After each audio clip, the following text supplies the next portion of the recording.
Bien-aimés dans le Seigneur, bonjour et une fois de plus, bienvenue à notre rubrique. Nous sommes toujours sur le Saint-Esprit. Et ici, nous parlons des deux manifestations du Saint-Esprit.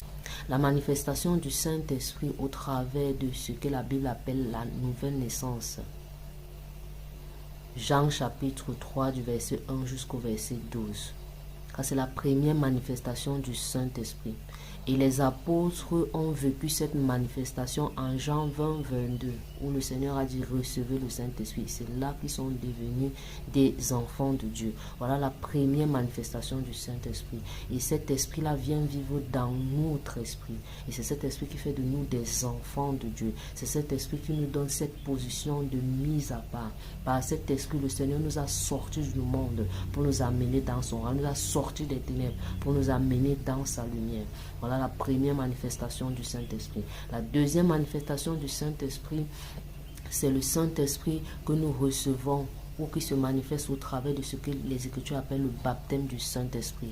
Les apôtres ont été baptisés du Saint-Esprit en Actes chapitre 4, je crois, verset 31, jusqu'au verset 32. Voilà une autre manifestation du Saint-Esprit au travers du baptême du Saint-Esprit. Et son but, c'est de nous accompagner dans le service de Dieu que nous rendons aux hommes.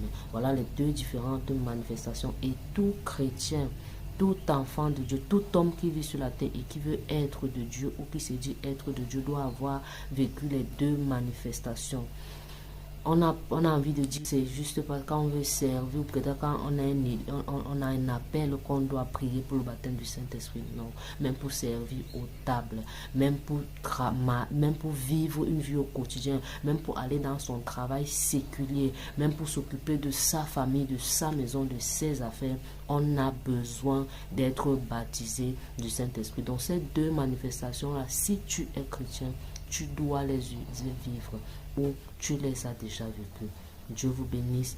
À la prochaine pour une nouvelle rubrique.